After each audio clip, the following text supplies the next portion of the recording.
The doctor stopped mid-sentence and turned the tablet slightly away from me, like the screen itself might cause harm. My husband's knee jerked against mine under the exam table. The nurse by the door froze, her hand still on the drawer she'd been opening. "Before we continue," Dr. Martinez said carefully, her voice dropping to that tone medical professionals use when delivering bad news, "we need to talk about this result." The word positive glowed on the screen in bold letters. My hand went instinctively to my stomach, where my daughter had been kicking all morning. I was 32 weeks pregnant, sitting in a routine prenatal appointment that had just stopped being routine. The room felt smaller suddenly, the air thicker. My husband Warren shifted in his chair beside me, and I heard his breath catch. Not confusion, not shock, something else entirely. Recognition maybe, or dread. The doctor set the tablet down on the counter and pulled her rolling stool closer to us. Her expression professionally neutral but her eyes concerned. Anger hit first, not fear. Pure, burning rage flooded through my chest and spread up into my throat. My hands clenched into fists on my lap, my nails digging into my palms hard enough to leave marks. I didn't need the doctor to explain yet. I already understood one thing with perfect clarity. This didn't come from me. I'd been faithful throughout our 4-year marriage, throughout this entire pregnancy. I'd been tested before getting pregnant, during my first trimester screening, and everything had been clear, which meant this positive result, whatever it was for, had appeared in the last few months. While I'd been growing our daughter, while I'd been sick with morning sickness that lasted all day, while my body had been changing and stretching and preparing to bring life into the world, Warren had brought something else into our lives instead. Something that now threatened not just me, but the baby I'd been protecting and nurturing for 7 months. The rage sharpened into something cold and focused. Dr. Martinez was explaining precautions now, her words washing over me in careful, measured sentences. Monitoring protocols, treatment options, follow-up testing schedules. She kept glancing at Warren, probably expecting him to ask questions, to show concern, to react like a husband whose pregnant wife had just received alarming medical news. He didn't. He stared at the floor. His jaw clenched so tight I could see the muscle jumping beneath his skin. His hands gripped the arms of his chair, knuckles white. That silence told me everything I needed to know. This wasn't a surprise to him. He'd known something was wrong, had suspected or maybe even known for certain, and he'd let me come to this appointment anyway. Let me sit here vulnerable and pregnant while the truth finally caught up to him. The nurse handed Dr. Martinez some papers, and I watched them exchange a look I couldn't quite interpret. Professional concern mixed with something else. Anger maybe on my behalf. My name is Mara Ellison. I'm a white American woman, 29 years old. And until 10 minutes ago I'd believed my marriage was strong enough to withstand the challenges of impending parenthood. I'm sitting in an exam room I'd trusted, decorated with cheerful posters about infant nutrition and safe sleep practices, realizing that the man I married had endangered me during the most vulnerable period of my life. My daughter kicked again, a strong movement that pressed against my hand. She was healthy so far according to all the ultrasounds and tests. But now there were new concerns. New risks I hadn't asked for and didn't deserve. Warren finally looked up from the floor, his eyes meeting mine for just a second before sliding away. He looked guilty, desperate, but not surprised, not shocked, which meant he'd been carrying this knowledge, this secret, while I'd been innocently planning our nursery and washing tiny clothes and reading books about labor and delivery. The betrayal was complete. We left the clinic side by side 20 minutes later, walking through the waiting room full of other pregnant women with their partners, people who probably weren't dealing with whatever we were dealing with. Warren reached for my hand in the parking lot, his fingers wrapping around mine in a gesture that had once felt comforting. I let him hold it, didn't pull away, didn't create a scene. His grip was slightly too tight, almost desperate. He thought this could still be managed, I realized. Thought we could walk to the car, drive home, talk it through, fix it somehow. That assumption was going to cost him everything, but he didn't know that yet. I needed time to think, to plan, to understand the full scope of what was happening.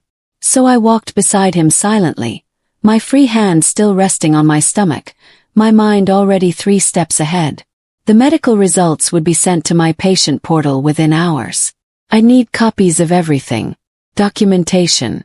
A paper trail that showed exactly when this appeared and what it meant. The car ride home was suffocatingly quiet. Warren kept the radio off, his hands gripping the steering wheel the same way they'd gripped the chair arms in the exam room. Too tight. Too controlled. Every few minutes he'd glance at me, his mouth opening like he wanted to say something, then closing again.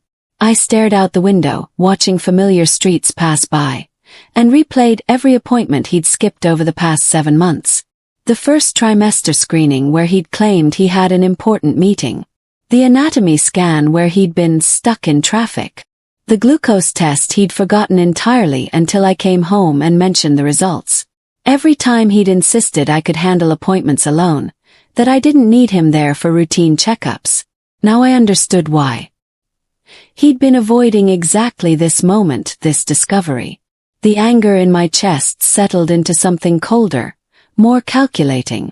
I wasn't going to scream or cry or demand explanations. Not yet. First I needed information. Evidence. A complete understanding of what I was dealing with. That night, after Warren had gone to bed claiming exhaustion, I sat at the kitchen table with my laptop and requested my complete medical records through the patient portal. The system showed they'd be ready within 3 business days, but I needed something faster. I called the clinic's after-hours line and explained I needed urgent access to my records for a second opinion consultation. The night nurse hesitated, and I could hear clicking computer keys in the background. "Mrs. Ellison," she said carefully, and something in her tone made me sit up straighter. "I'm going to have someone from medical records call you first thing tomorrow morning. They'll expedite your request." There was meaning in that pause, in that careful response. She'd seen my results. She knew why I was calling. When I finally saw the complete timeline the next day, spread out in clinical detail across 20 pages of test results and visit notes, one date immediately stood out.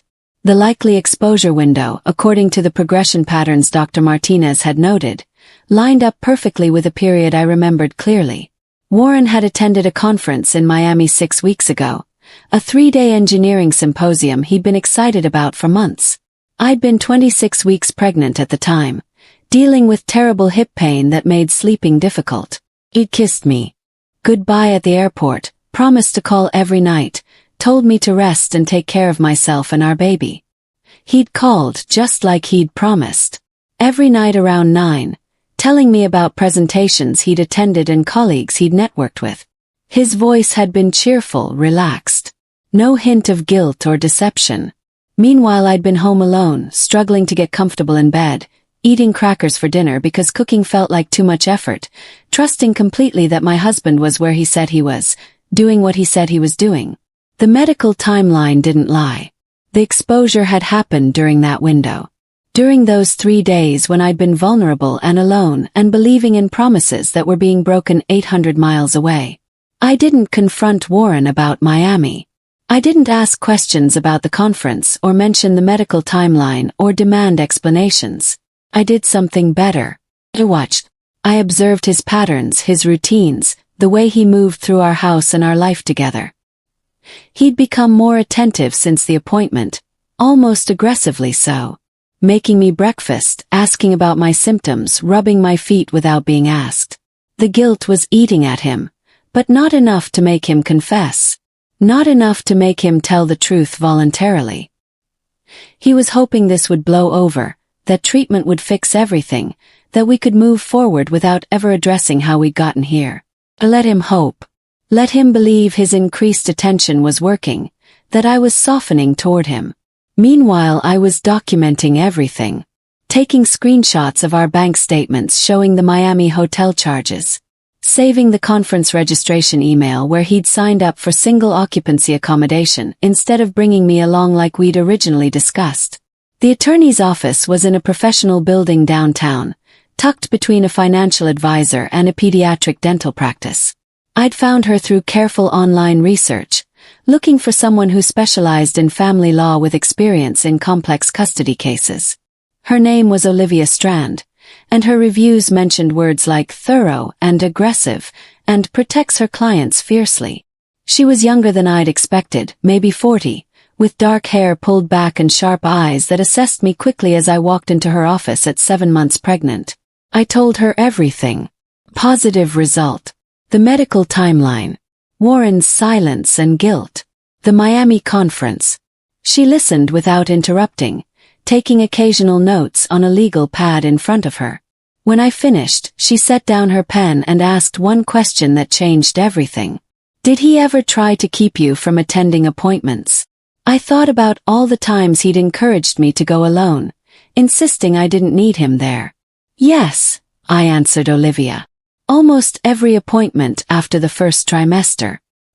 He'd find reasons why he couldn't come, why I should go alone. She nodded slowly, making a note. That's going to matter, she said. Because if he knew or suspected he'd been exposed to something, and he actively kept you from appointments where couples testing might have caught it earlier, that shows consciousness of guilt. It shows he was protecting himself rather than protecting you and your baby. The anger I'd been holding carefully in check flared hot again. I hadn't thought about it that way, but she was right. Warren had been managing risk, but only his own risk. His reputation, his marriage, his comfortable life.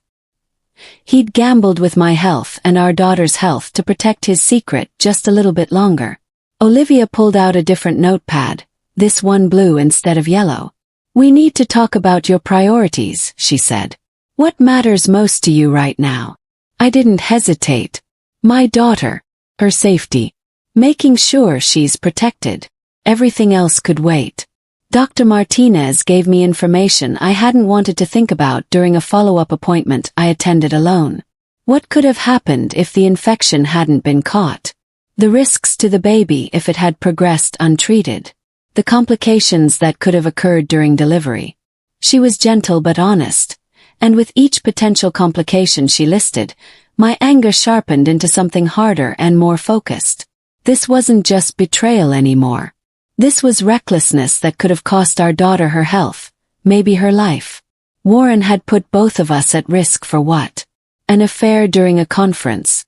An ongoing relationship with someone else. I didn't know the details yet and wasn't sure I wanted them. What mattered was the choice he'd made over and over, to prioritize his wants over our safety. Treatment had started immediately, and the prognosis was good. My daughter would most likely be fine, born healthy and unaffected. But that was luck, not Warren's doing.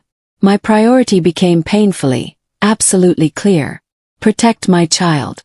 From the infection, from future risks. From a father who'd proven his judgment couldn't be trusted. Warren relaxed over the next 2 weeks. Actually relaxed, like the danger had passed and everything was returning to normal. He joked again, planning a nursery upgrade he'd been putting off. He bought paint samples and showed me crib options online. He started talking about paternity leave from his job, about how he'd take the full 2 weeks offered by his company to help with the baby. He believed the medical crisis was over and our marriage would just continue forward, maybe a bit damaged but fundamentally intact. I let him believe it. Let him browse baby gear websites while I sat beside him on the couch, my laptop open to what he thought were pregnancy forums. I was actually reviewing the documents Olivia had sent me. Custody arrangement templates. Property division worksheets. Financial disclosure forms that would require Warren to account for every dollar he'd spent over the past year.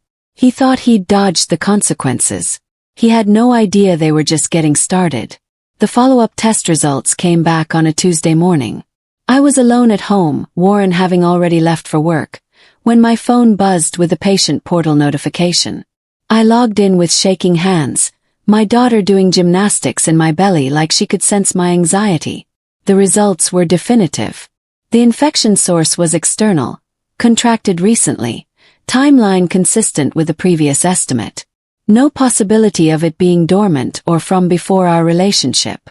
The betrayal was medically confirmed, documented in clinical language that left no room for alternate explanations. I sat at the kitchen table, one hand on my stomach, the other holding my phone, and felt something shift inside me. Not the baby moving, but something else. The last small piece of hope I'd been carrying, that maybe there was an explanation, that maybe I'd misunderstood something, died completely. I forwarded the results to Olivia with a single-line message. "This confirms everything." Her response came back within minutes. "Good. We can move forward now." A health benefits notice arrived in the mail 3 days later, one of those automated letters from Warren's employer's insurance company. I almost threw it away with the junk mail until I noticed it was addressed to both of us. The letter detailed dependent coverage and listed names I needed to verify for accuracy. My name was there. Unborn daughter was there, already added as a dependent for the delivery.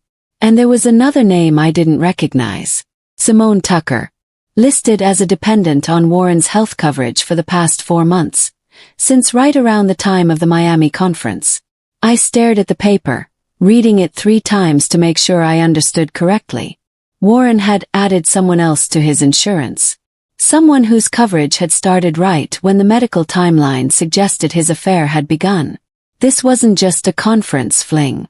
This was organized, deliberate, ongoing. He'd been supporting someone else financially while I'd been home pregnant, believing we needed to be careful with money for the baby. The paper crumpled slightly in my grip. Documentation. More evidence for the file Olivia was building. The prenatal class met Thursday evenings at the hospital where I'd be delivering. 8 couples, all due within a few weeks of each other, learning about labor positions and breathing techniques and newborn care. I attended alone, telling the instructor my husband had work conflicts. The other women had their partners with them, practicing counterpressure massage and timing practice contractions. During the break, one woman named Felicia approached me at the snack table. "Your husband must be so supportive at home," she said, smiling warmly. "Working hard to provide while you focus on the baby." I smiled back, the expression feeling practiced and false on my face. "He's very focused on work," I agreed, which was technically true. I didn't mention that his focus included adding other women to his insurance or exposing his pregnant wife to infections. Some truths weren't for sharing with strangers in prenatal class. I went home that night and practiced the breathing exercises alone in our bedroom, preparing for labor I'd probably face without Warren there. That thought didn't scare me anymore. Felt almost peaceful. Everyone assumed pregnancy made me fragile. My mother called daily to check if I was resting enough. My coworkers insisted on carrying anything heavier than a coffee cup. Warren treated me like I might break, constantly asking if I needed anything, if I was comfortable, if the baby was moving normally. Their assumptions were protective, maybe even kind, but they were also completely wrong. Pregnancy hadn't made me fragile. It had made me fierce. Had given me a clarity of purpose I'd never experienced before. Everything I did now was measured against one question. Is this protecting my daughter? The answer determined every choice, every action, every word I spoke or didn't speak. That focus made me stronger, not weaker. More determined, not more vulnerable.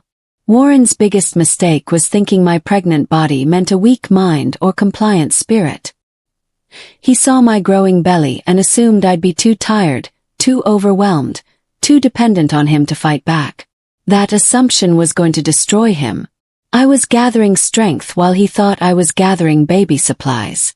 Custody planning entered my conversations with Olivia during our 3rd meeting. Her tone shifted from cautious to confident as we discussed options and strategies. "The medical endangerment is significant," she explained, pulling out precedent cases from other states. "Courts take very seriously when one parent's actions put a child at risk, especially a pregnant mother and unborn child. Combined with the financial deception, the insurance fraud of adding another dependent, and his pattern of avoiding medical appointments, we can build a strong case for primary custody with supervised visitation until he completes certain requirements." Supervised visitation. The word should have felt harsh, but they just felt protective.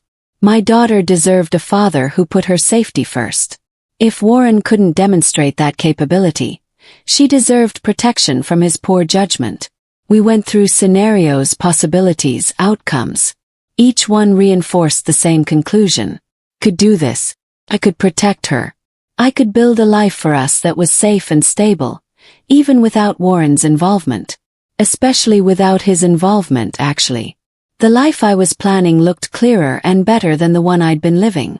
Warren's employer requested clarification 2 weeks later about the overlapping dependent coverage. The insurance company had flagged duplicate names and conflicting information, and the HR department needed Warren to come in and straighten out the records. He told me about it at dinner, his voice tight with stress.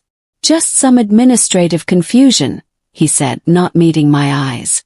"The insurance system glitched or something." I nodded like I believed him, asked if he needed help with anything. He said no, he'd handle it. But I saw the panic underneath his casual tone. The personal was bleeding into the professional now. His carefully separated worlds were colliding, and he couldn't control the damage anymore. His supervisor would have questions. Char would need explanations. The people he worked with would start to wonder what was really going on. Felt no sympathy. He'd created this situation with his choices, his lies, his recklessness. Now he'd deal with the consequences while I prepared for our daughter's arrival, scheduled for just 6 weeks away. Warren asked why I'd been distant. It was a Saturday morning, both of us home, me folding tiny baby clothes while he sat on the couch pretending to watch TV. "You seem far away lately," he said. "Like you're here but not really here. Is everything okay with the baby?" I told him I was tired, which was true. 8 months pregnant and dealing with his betrayal was exhausting. "Just thinking about everything that's coming," I added. "Labor, delivery, bringing her home. It's a lot." Also true. I was thinking about all of those things, just without him in the picture. He seemed satisfied with that answer, relieved even.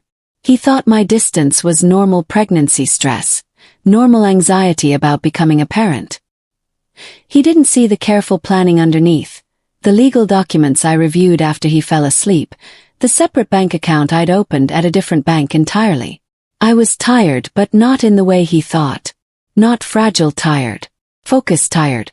The kind of exhaustion that comes from preparing for battle while pretending everything is fine. Just a few more weeks. Then she'd be born and safe, and I could move forward. Warren assumed forgiveness was inevitable because I was pregnant with his child. I could see it in the way he relaxed more each day, in how he'd started planning our future again like nothing fundamental had changed. He talked about family vacations when the baby was older, about converting the garage into a playroom eventually, about having a second child in a few years. He didn't see the groundwork I'd already laid. The attorney retained. The evidence documented. The medical records secured. The financial accounts separated. The support system I'd quietly built, reaching out to my sister in Oregon who'd offered to come stay after the delivery, connecting with a mother's group at the hospital who'd been through divorces and custody battles. He thought my silence meant acceptance, that my focus on preparing for the baby meant I'd moved past his betrayal. Men like Warren always assumed they'd be forgiven eventually. That women, especially pregnant women, especially wives, would prioritize keeping the family together over holding them accountable. That assumption was the fatal flaw in his entire strategy. I didn't need to keep this family together. I needed to build a new one, safer and stronger, without him in it. I signed documents Warren never thought I'd prepare. Olivia had been thorough, creating paperwork for multiple scenarios, different outcomes, various possibilities. I reviewed each one carefully, my daughter kicking against my ribs while I read through custody schedules and property division proposals. Some forms needed to wait until after her birth to be filed, but others could be submitted now, creating a legal framework that would snap into place the moment she arrived. I signed my name over and over, each signature feeling like taking control back. When Warren noticed the manila folder on my desk one evening, he picked it up casually. "What's this?" His face went pale as he scanned the first page. "Mara, what is this?" I took the folder back calmly. "Paperwork for after the baby comes. Just being prepared." His hands shook slightly as he backed away. He wanted to ask more, I could see it in his eyes. But asking would require admitting things he wasn't ready to admit. So he left the room, and I filed the signed documents carefully. It was already too late for him to stop what was coming. Everything converged during my 37th week of pregnancy. The medical records I'd requested months ago, showing the complete timeline of infection and treatment. The insurance company's investigation into the duplicate dependent coverage, which had triggered a fraud review.